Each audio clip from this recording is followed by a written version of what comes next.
The perfect lie. Sarah had always prided herself on being intuitive about people. At 32, she'd navigated enough relationships to recognize the warning signs, the evasive answers, the inconsistent stories, the phones placed face down during dinner. But with Marcus, there were no red flags. There were only green lights, warm smiles, and a love that felt like coming home after years of wandering in the cold. They'd met 18 months ago at a rainy bus stop in Manchester, both running, late, both laughing at the absurdity of British weather. Marcus had offered her his umbrella without hesitation, walking the rest of the way to his office completely soaked. That gesture had defined their entire relationship, his apparent selflessness, his immediate concern for her comfort over his own. Marcus worked in finance, or so he said. His job required occasional travel, meetings that ran late, and weekend conferences that kept him busy, but never too busy to text her good night. He lived in a modest flat in Chorlton, invited her over regularly, and had even given her a spare key after 6 months together. Everything about their relationship felt organic, natural, inevitable.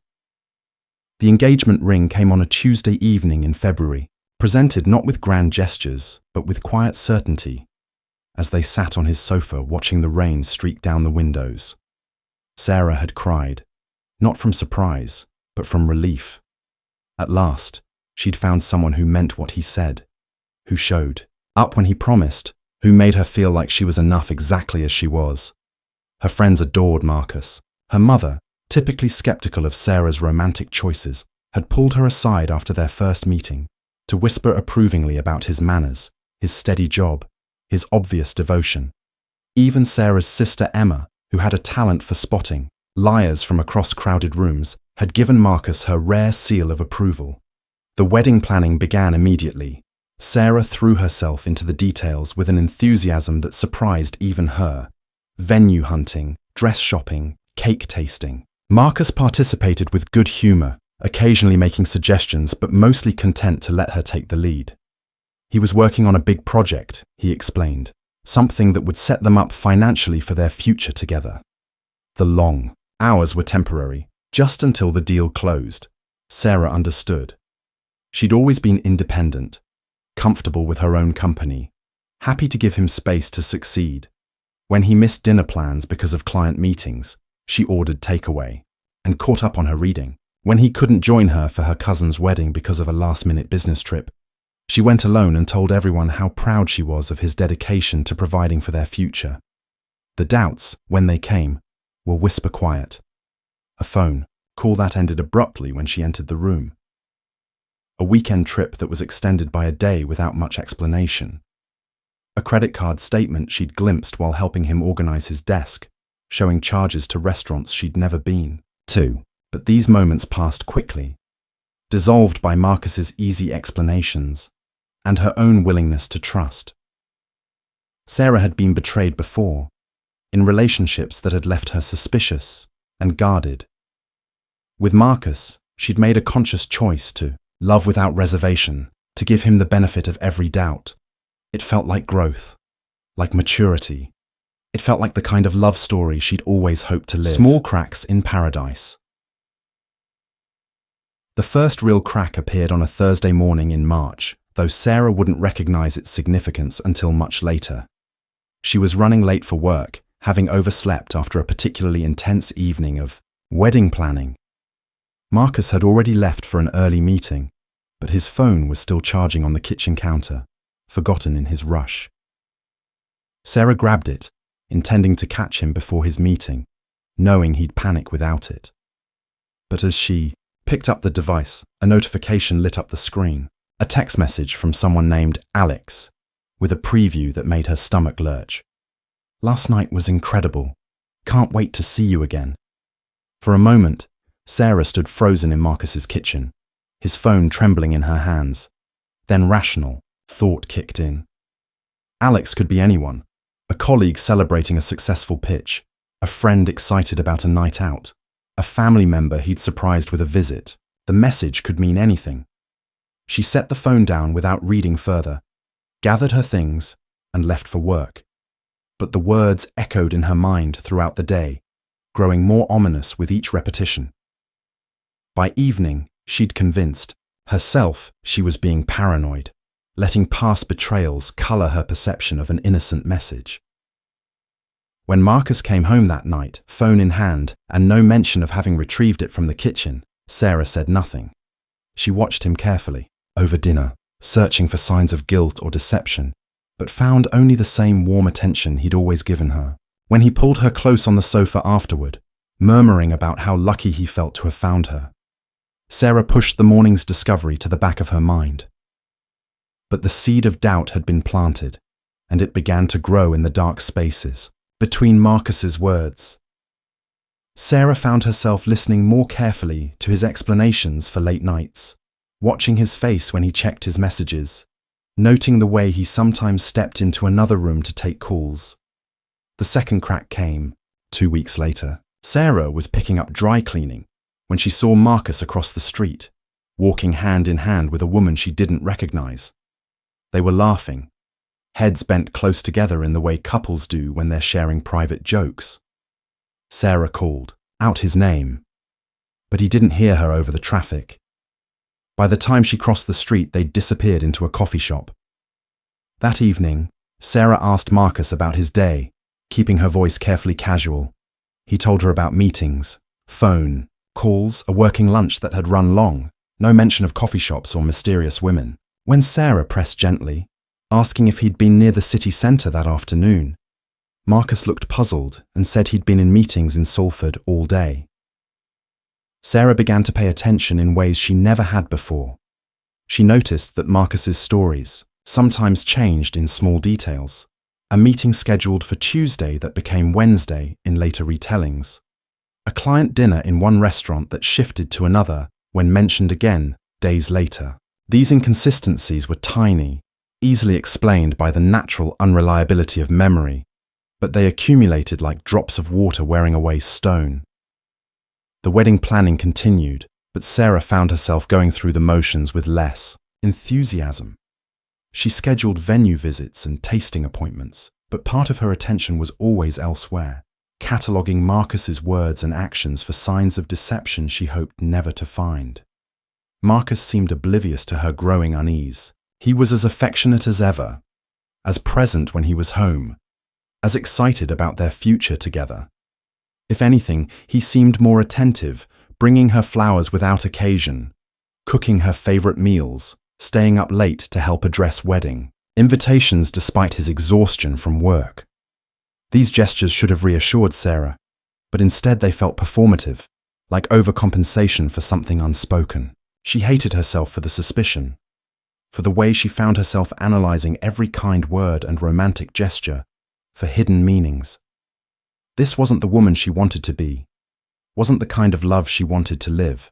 The technology of truth, the turning point, came on a rainy Saturday in April. Marcus had left early for what he called a team-building exercise with his colleagues. Paintball followed by drinks, he'd explained, rolling his eyes at the corporate, bonding but saying he couldn't skip it without looking antisocial. He'd be back by evening, he promised, maybe a bit worse for wear, but full of stories about grown men playing war games in the woods.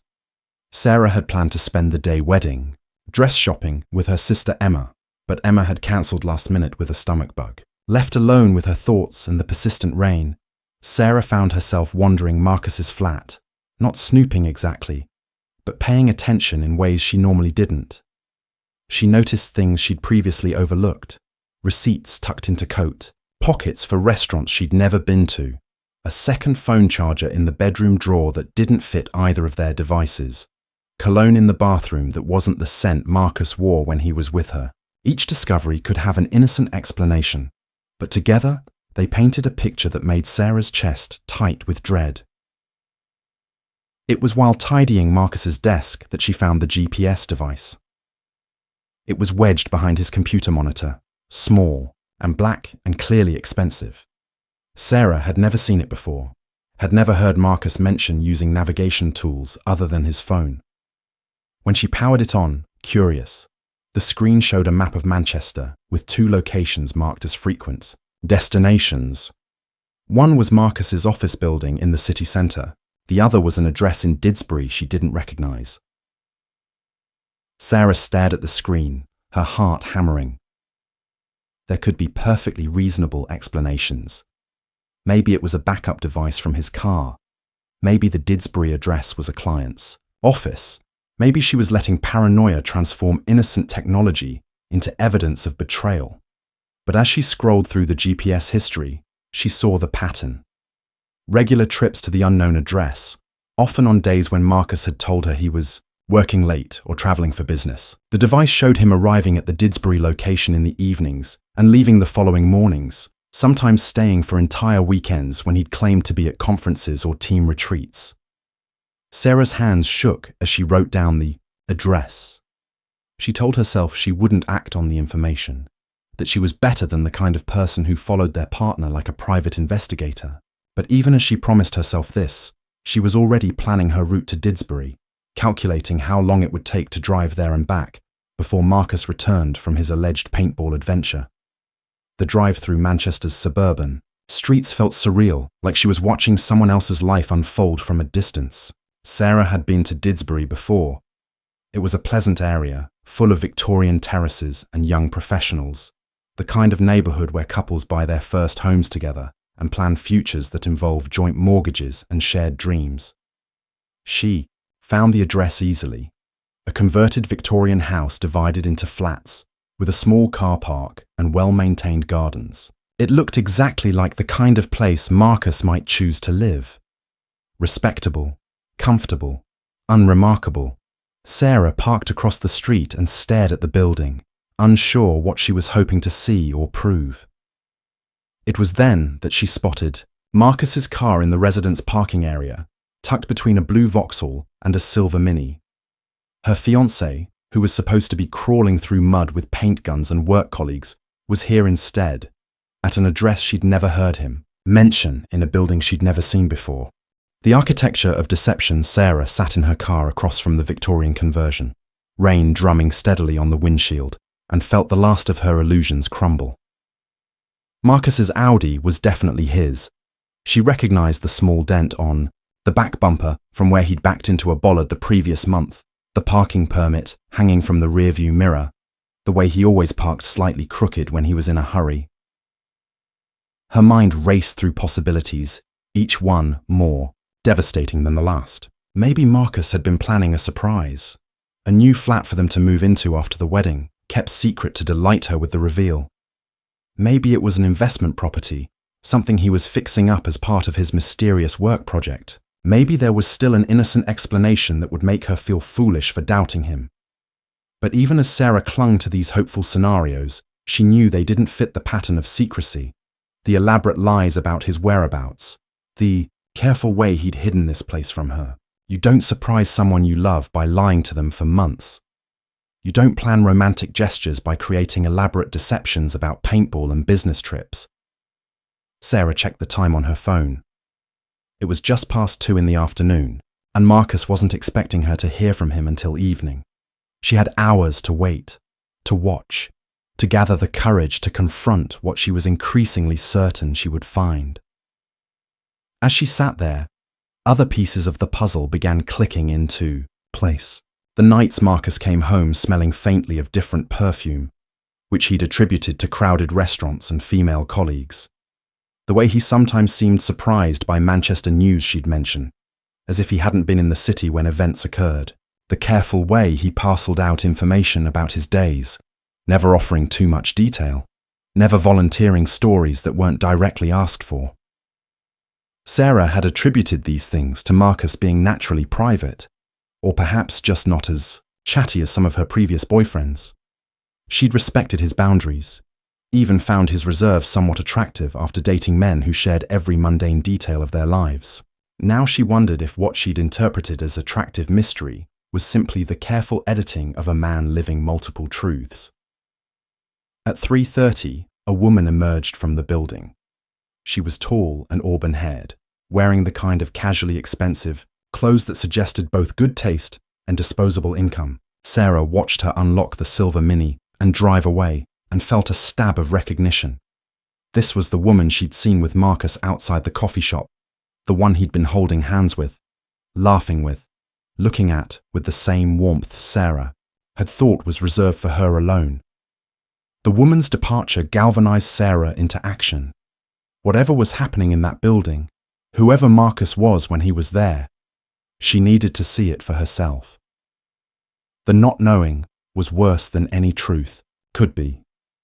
Sarah crossed the street on unsteady legs, her heart pounding so loudly she was sure the entire neighborhood could hear it. The building had a modest entrance with several buzzers, 6 flats converted from what had once been a family home. One of the buzzers was labelled M. Harrison, Marcus's name, but not the flat number she'd expected. This wasn't a temporary hideout or borrowed space. This was his home, his actual address, complete with his name on the buzzer. She pressed the button before she could lose her nerve.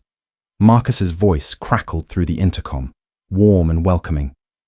"Hey babe, forget your keys again." The casual endearment, clearly intended for someone else, hit Sarah like a physical blow. "It's me," she managed to say. "It's Sarah."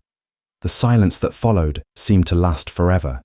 Sarah could hear Marcus breathing, could imagine him trying to process how his 2 worlds had collided, scrambling for an explanation that might salvage whatever he thought could still be saved. "Sarah." His voice was different now, cautious and tight. "What are you? How did you?" "Buzz me up," Sarah said, surprised by how steady her own voice sounded. "We need to talk. The other life."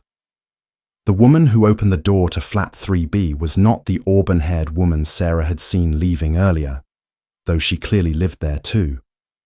This woman was petite and dark-haired, with paint-stained fingers and the kind of natural beauty that didn't require effort. She was also visibly pregnant, perhaps 5 or 6 months along, wearing one of Marcus's work shirts as a makeshift maternity top.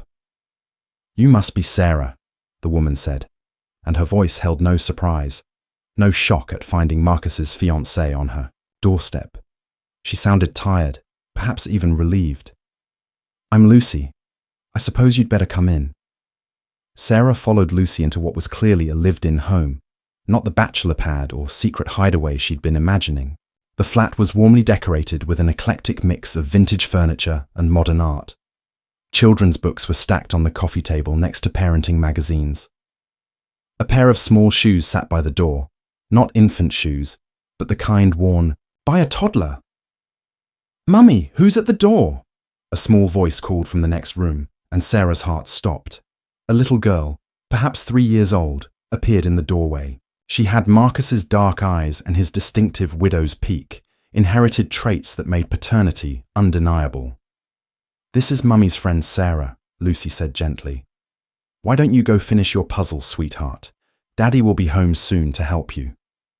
The child skipped away, chattering to herself about puzzle pieces and picture books, oblivious to the devastation her innocent words had caused. Daddy will be home soon. Marcus wasn't just having an affair. He was living a complete parallel life, with a pregnant girlfriend and a daughter who clearly knew him as her father. "How long?" Sarah asked, though she wasn't sure she wanted to know the answer. Lucy settled, heavily into an armchair, one hand resting on her swollen belly. "Anna's 3.5, she said quietly. "And this one's due in August. Marcus and I have been together for 4 years. 4 years. Sarah felt the room spin around her. Marcus and Lucy had been together for 4 years, which meant their relationship had begun long before Sarah had met him at that bus stop, long before he'd offered her his umbrella, and she'd fallen for his apparent kindness. Their entire courtship, their engagement, their wedding planning, all of it had taken place while Marcus was already committed to someone else, already a father, already living the kind of settled domestic life he'd been promising to build with Sarah. "Does he know you know about me?" Lucy asked, and Sarah was struck by the woman's composure. This wasn't the reaction of someone discovering her partner's infidelity for the first time. This was the weary resignation of someone who had known about the deception and chosen to live with it. "You knew about me," Sarah said, "and it wasn't a question." Lucy nodded. "From the beginning, Marcus told me he'd met someone, that he needed to explore his options before he committed to our family permanently. He said it was just a fling, that it would burn out quickly. But then months passed, and you were still around. Then he said you were moving in together, planning a wedding. Sarah sank onto the sofa, trying to process the casual way Lucy was describing her life as an experiment, a test Marcus was running to see if the grass might be greener elsewhere. And you were okay with this? I wasn't okay with any of it, Lucy said, her composure cracking slightly. But I had Anna to think about, and I was pregnant again. Marcus promised he would choose us eventually, that he just needed time to figure things out. He said he didn't want to hurt you by ending things abruptly, that he wanted to let your relationship run its natural course. The cruel kindness of it was breathtaking. Marcus had been so concerned about hurting Sarah that he'd decided to marry her instead, to build an entire future on a foundation of lies rather than face the temporary pain of honesty. Or perhaps he'd genuinely been unable to choose between his two lives, content to maintain both indefinitely. Anna came running back into the room, clutching a completed jigsaw puzzle. "Look, Mummy, I did the butterfly all by myself," Lucy praised, her daughter with genuine warmth, and Sarah watched this interaction with a strange detachment. This was what Marcus's real life looked like, domestic and ordinary and sweet, full of the small daily intimacies that Sarah had thought they were, building toward together. While she'd been planning a wedding and dreaming of their future, Marcus had already been living that future with someone else. The sound of a key in the lock made all three females freeze. Marcus was home. The reckoning Marcus appeared in the doorway of the living room, and Sarah watched his face cycle through a series of expressions in rapid succession. Surprise, panic, calculation, and finally a kind of defeated resignation. He looked older than she'd ever seen him, worn down by the weight of maintaining parallel deceptions. "Sarah," he said, and her name sounded strange in his voice, like a word from a foreign language he was struggling to pronounce. "I can explain." "Can you?" Sarah stood up, surprised by how calm she felt now that the worst had been confirmed. "Can you really explain how you've been engaged to me while living with Lucy and raising your daughter?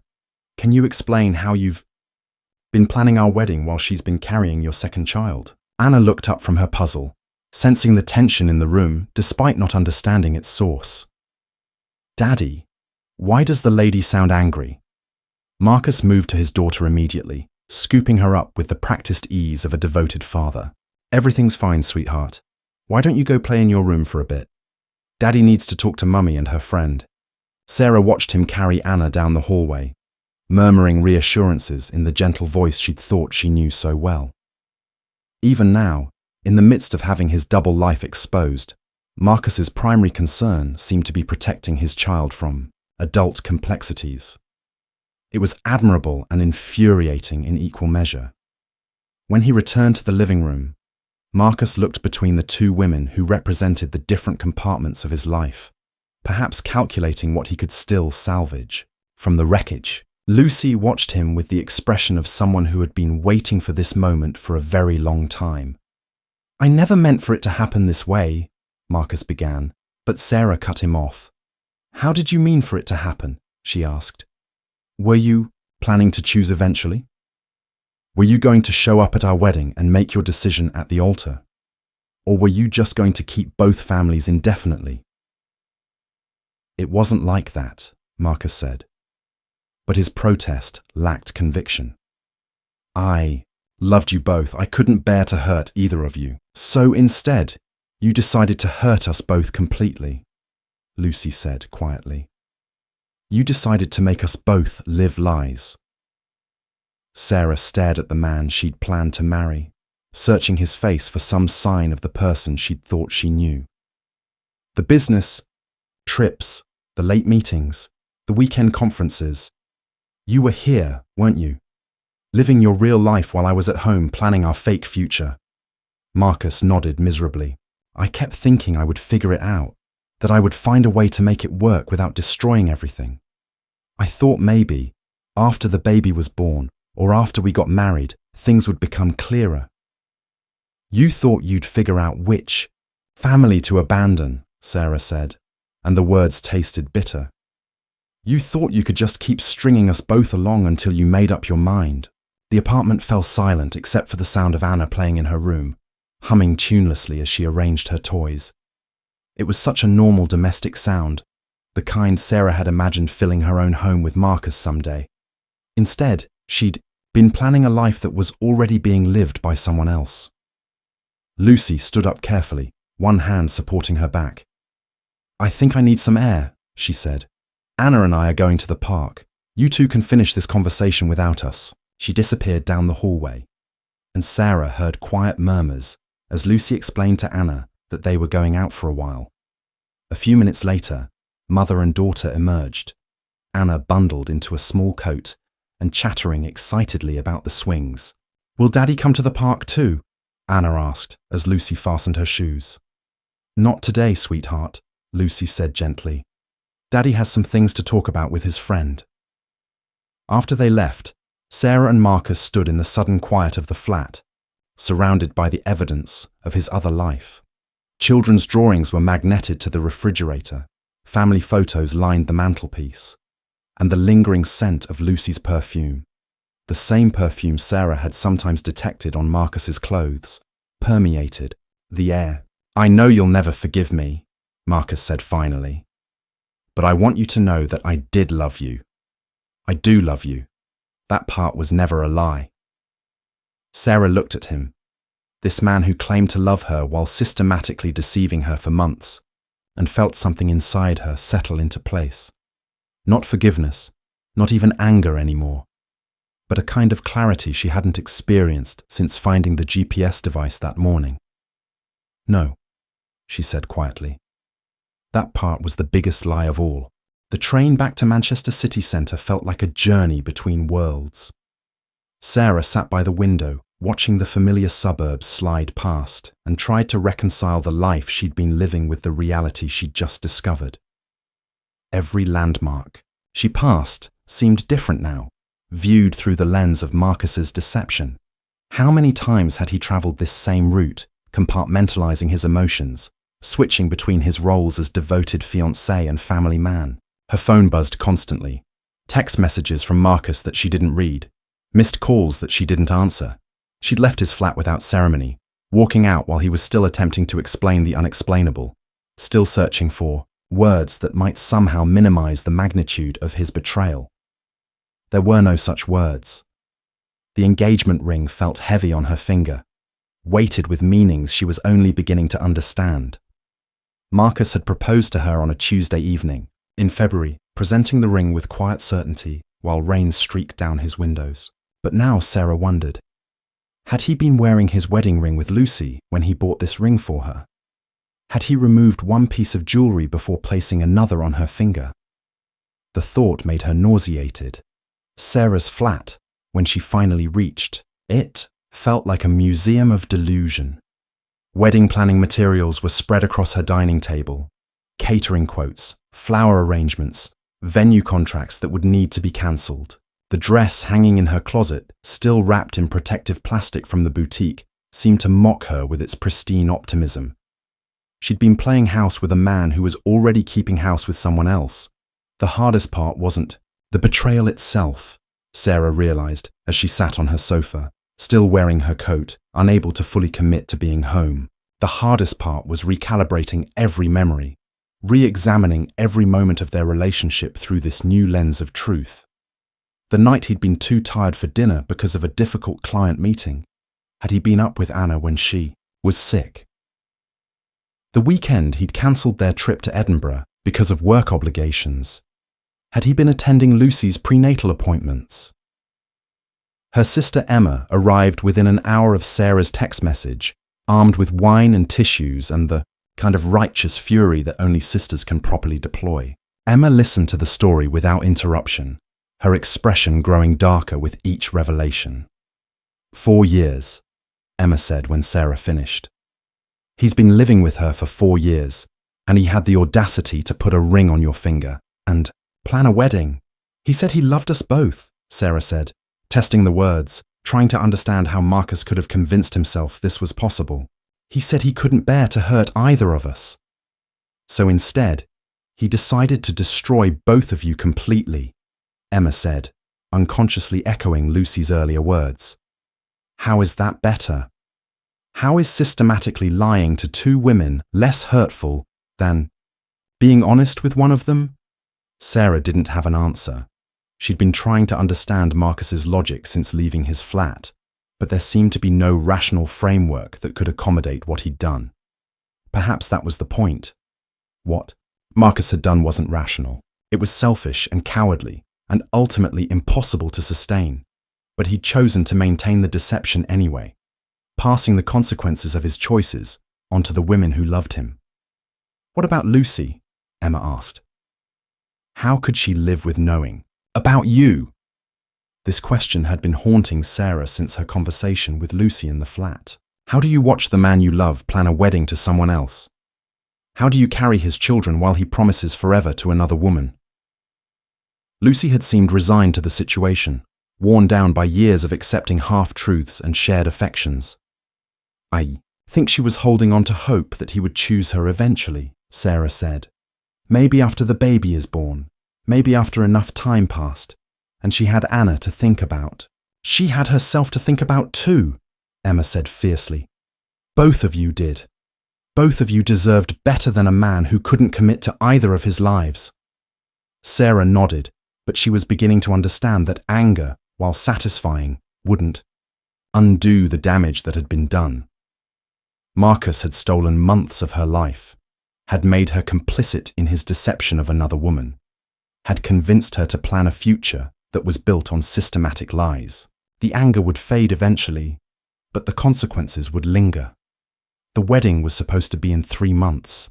Invitations had been sent, deposits had been paid, her dress had been altered to fit perfectly. The machinery of celebration had been set in motion, and now it would all have to be dismantled, explained, cancelled. Sarah thought of the conversations she would have to have with her parents, with Marcus's family, with the friends who had already bought gifts and arranged travel plans. But perhaps the most difficult conversation would be the one she needed to have with herself, about how she had missed so many signs, about how she had chosen to trust so completely that she had failed to protect herself from deception. Sarah had prided herself on being intuitive about people, but Marcus had managed to maintain his double life right under her nose for more than a year. The next few days passed in a haze of difficult phone calls and uncomfortable conversations. Sarah's mother cried when she heard the news, not just from disappointment, but from genuine grief for the future that had been stolen from her daughter. Her father, typically practical, immediately began making lists of vendors to contact and deposits to reclaim, approaching the dismantling of the wedding like a business problem that could be solved through careful organization. Marcus's family proved to be another layer of the deception. When Sarah called his mother to explain why the wedding was cancelled, she was met with confused silence, followed by an explosion of questions. It became clear that Marcus had told his family nothing about Lucy and Anna, had maintained his fiction as a single man right up until his engagement to Sarah. His mother had been planning to fly in from Ireland for the wedding, had been shopping for a mother of the groom outfit, had been bragging to her friends about her son's lovely fiancée. "Are you certain about this, dear?"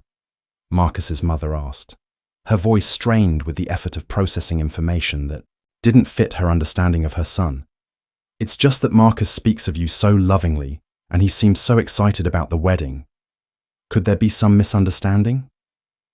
Sarah found herself in the surreal position of having to convince Marcus's mother that her son was living a double life. She described the flat in Didsbury, the pregnant girlfriend, the 3-year-old daughter who called him daddy. Each detail felt like a small violence, not just against Marcus's mother, but against Sarah herself, forcing her to repeatedly relive the moment of discovery. The conversation ended with both women crying, united in their bewilderment at how someone they thought they knew could have deceived them so completely. Work provided a blessed distraction, but even there, Sarah found traces of Marcus's deception.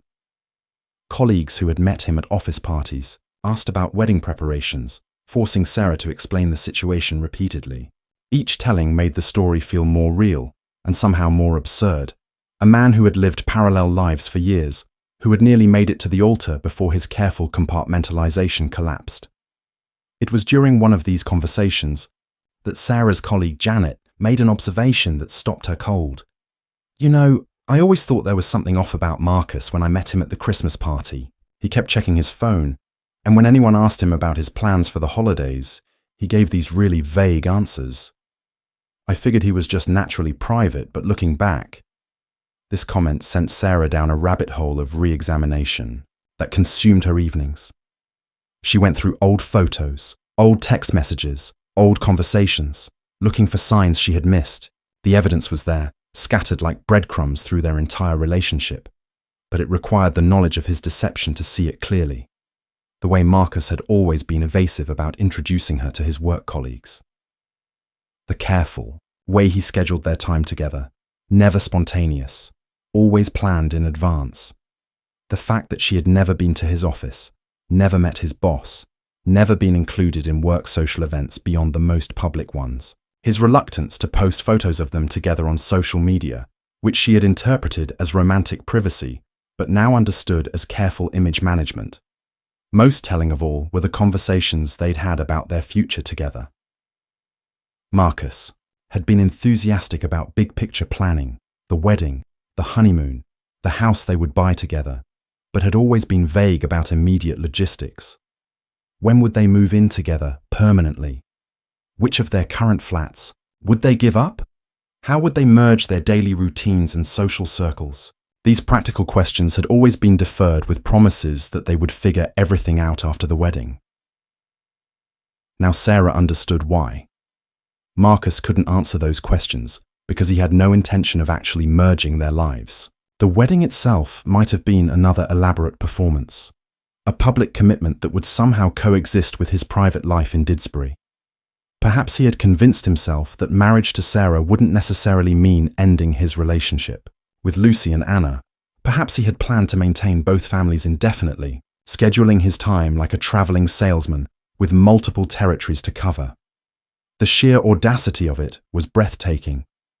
But what disturbed Sarah more than Marcus's deception was her own willingness to be deceived. She had accepted his explanations because she had wanted to accept them, had chosen trust over suspicion because it felt more mature, more loving. She had been so determined not to be the kind of woman who checked her partner's phone or demanded detailed accounts of his whereabouts that she had ignored obvious warning signs. This realization brought a different kind of pain, not just the hurt of betrayal, but the deeper ache of self-doubt. How could she trust her own judgment about people going forward? How could she believe in love again when she had been so completely wrong about someone she had planned to spend her life with? The other woman's story. A week after the confrontation in Didsbury, Lucy called. Sarah almost didn't answer. The number was unfamiliar, and she had been avoiding most calls, still raw from the repeated explanations and expressions of sympathy from well-meaning friends and family. But something made her pick up, perhaps curiosity about what Marcus's other life partner might want to say. "I hope you don't mind me calling," Lucy said, her voice tentative but determined. "I got your number from Marcus's phone. I thought we should talk. Properly, I mean. Without him there managing the conversation." They met at a cafe in the Northern Quarter, neutral territory that belonged to neither of their relationships with Marcus. Lucy arrived first, already seated at a corner table with her hands wrapped around a cup of tea, looking younger and more vulnerable than she had in her own flat.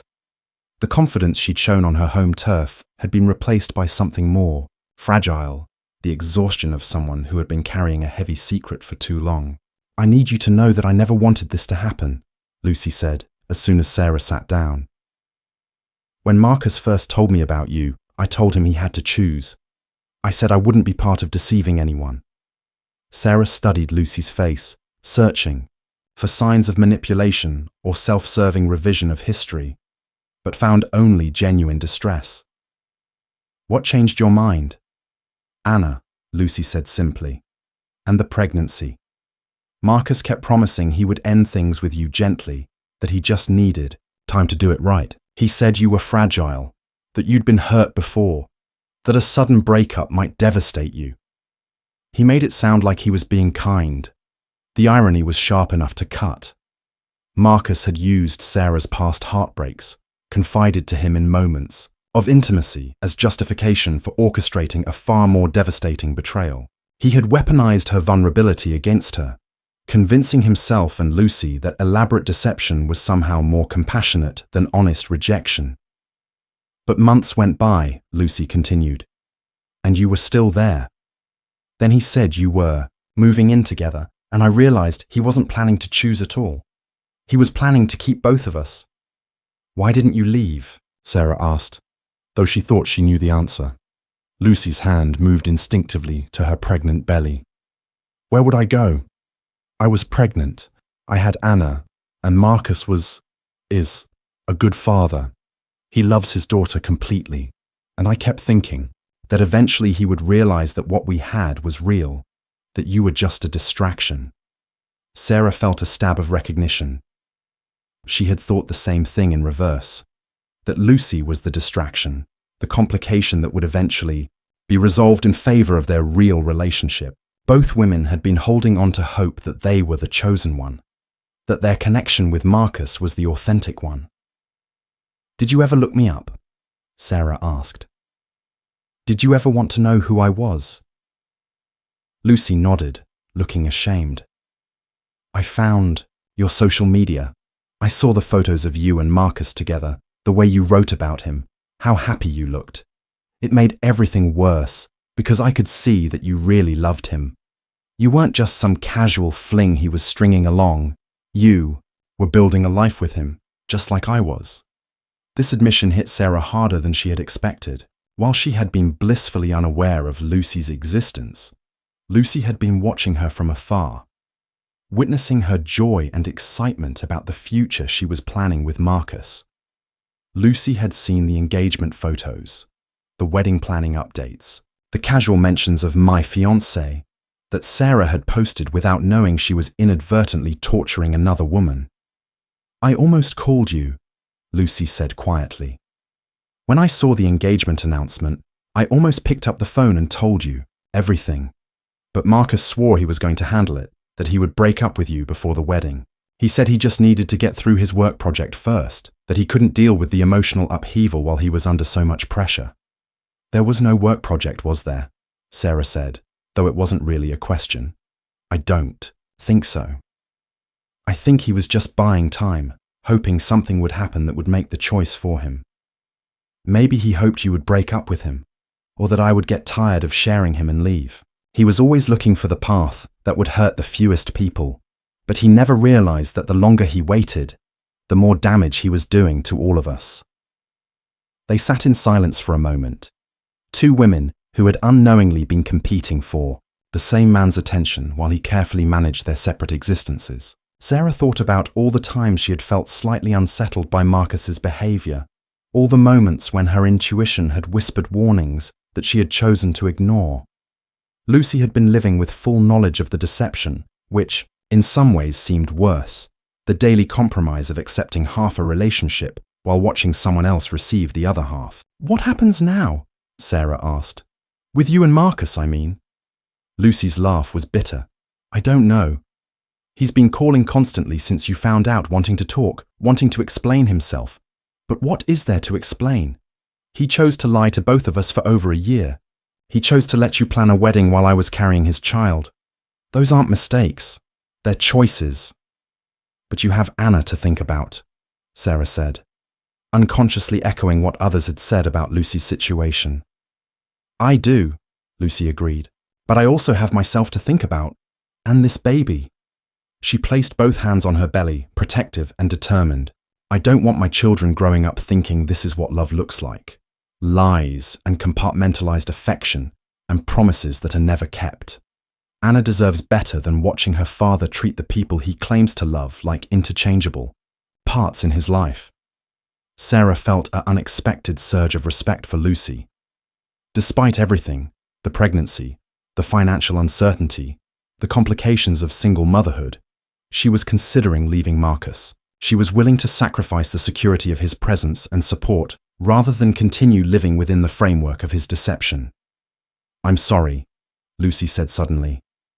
"I know that's not enough, and I know it doesn't change anything, but I am truly sorry. You didn't deserve any of this. Neither of us did."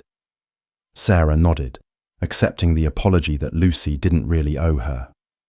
They were both victims of Marcus's inability to choose, both casualties of his elaborate emotional cowardice. The real tragedy wasn't just that he had deceived them, but that he had pitted them against each other without their knowledge, made them unknowing competitors in a game they hadn't agreed to play. As they parted ways outside the cafe, Lucy hesitated. "If you ever want to talk again," she said, "not about Marcus, but just, if you need someone who understands what this feels like, I'm here." Sarah watched Lucy walk away, one hand supporting her back, moving carefully but with purpose toward whatever future she was brave enough to choose for herself and her children. In another life, under different circumstances, they might have been friends. Instead, they would always be connected by the unique trauma of loving the same man at the same time, of building parallel dreams that were destined to collide. The geography of moving forward. 6 months later, Sarah found herself in a place she couldn't have imagined during those first devastating days after discovering Marcus's double life. Not healed, that seemed too strong a word for the complex mixture of anger, sadness, and slowly emerging peace that had taken residence in her chest. But changed, certainly, transformed by the experience in ways that were still revealing themselves. The practical elements of dismantling her engagement had been completed months ago. The wedding venue had been cancelled, the deposits lost, but the larger payments refunded. Her dress had been returned to the boutique, where it would presumably find its way to another bride with different dreams and, hopefully, better judgment about the man she was marrying.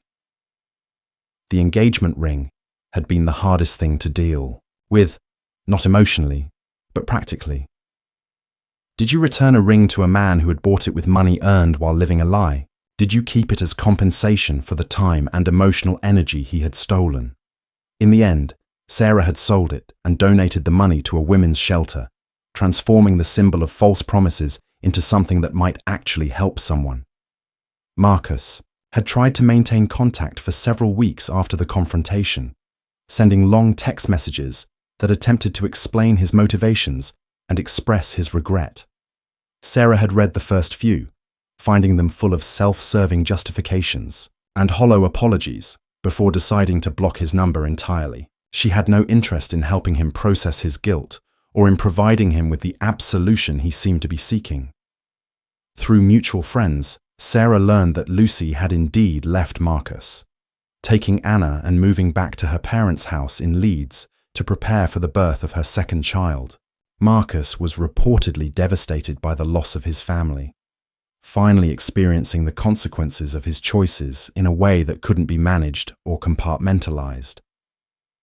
Sarah felt no satisfaction in his suffering. His pain didn't undo hers, but she was glad that Lucy had found the strength to choose uncertainty over continued deception. The rebuilding of Sarah's life had been slower and more complicated than she had expected. It wasn't just a matter of returning to her pre-Marcus existence, because that person no longer existed. The woman who had believed every word he said, who had trusted so completely that she had ignored obvious warning signs, had been transformed by the betrayal into someone more cautious, but also, paradoxically, more self-aware. Sarah had started therapy, initially to process the trauma of the deception, but eventually to explore deeper questions about why she had been so willing to be deceived. What she discovered was uncomfortable, but valuable. She had been so afraid of being the kind of woman who was suspicious and controlling that she had swung too far in the opposite direction, accepting explanations that didn't quite make sense and ignoring intuition that might have protected her. "You can trust your instincts and still be kind," her therapist had said during one particularly difficult session. "You can ask questions and still be loving. Protecting yourself doesn't make you a bad partner." This lesson was slowly reshaping how Sarah approached all her relationships. not just romantic ones. She was learning to speak up when something didn't feel right, to ask for clarification when explanations seemed incomplete, to trust her own perceptions even when others tried, to convince her she was being unreasonable. Work had become a refuge and a source of renewed purpose. Sarah had thrown herself into her projects with an intensity that surprised her colleagues. But the focus required to excel professionally left little mental space for ruminating on Marcus's betrayal. She had been promoted 6 months after the breakup, recognition for efforts that had been driven as much by the need for distraction as by ambition. Dating seemed impossible, at least for now. The few times friends had tried to set Sarah up with supposedly wonderful men, she had found herself analyzing their words for inconsistencies, searching for signs of deception that probably weren't there. The hypervigilance that betrayal had triggered made it difficult to form new romantic connections, though Sarah hoped this would fade with time. But there had been unexpected gifts too. The crisis had strengthened her relationship with her sister Emma, who had been unfailingly supportive. Without trying to rush Sarah's healing process, her friendships had been tested and refined. Some people had surprised her with their empathy and practical support, while others had revealed themselves to be uncomfortable with prolonged emotional messiness and had gradually faded away. Most surprisingly, Sarah had developed a strange sort of gratitude for the experience, though she would never have chosen it. The betrayal had been devastating, but it had also been illuminating. She now knew things about herself, her capacity for resilience, her ability to rebuild from ruins, her willingness to examine her own role in the deception that she might never have discovered otherwise. On a crisp autumn evening, almost exactly a year after she had first seen Marcus at that rainy bus stop, Sarah found herself walking through Manchester's city centre. The streets were busy with evening commuters and early dinner crowds, everyone hurrying toward their own versions of home and love and complicated human connection.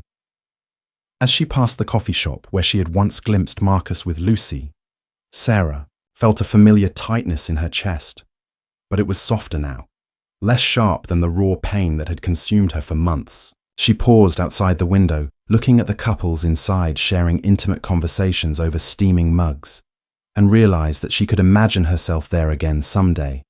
Not with Marcus, obviously, but with someone new, someone honest, someone worthy of the trust she was slowly learning to rebuild. The rain began to fall, the same steady Manchester drizzle that had brought her and Marcus together in the first place. But Sarah didn't hurry to find shelter. Instead, she stood on the sidewalk and let the drops collect on her coat, thinking about the woman she had been a year ago, eager to believe, quick to trust, willing to ignore her own instincts in service of love. That woman was gone, replaced by someone more careful, but not necessarily more afraid. Someone who understood that love without honesty was just performance, that trust without verification was just hope wearing a disguise. Someone who had learned, finally, to believe her own eyes, even when her heart wanted to believe someone else's words. The rain fell harder, and Sarah finally moved toward the shelter of a nearby shop doorway. As she walked, her phone buzzed with a text from Emma asking about dinner plans for the weekend. Simple, honest communication from someone who had never lied to her, never promised more than they could deliver. Sarah smiled as she typed her response, making plans with someone she could trust, moving forward into whatever came next. The future felt uncertain, but no longer impossible. She had learned to navigate the geography of her own heart, had mapped the territories of trust and betrayal and recovery. The landscape was different now, more complex, marked by the scars of hard-won wisdom. But it was hers. Finally, completely, honestly hers. And that, Sarah realized as the rain continued to fall on the streets of Manchester, was enough to build. On the end, she believed every word he said, until she followed his GPS to a second apartment. Sometimes, the most devastating discoveries come not from grand betrayals, but from the quiet unraveling of carefully constructed lies. Sometimes the greatest act of love is learning to trust yourself again.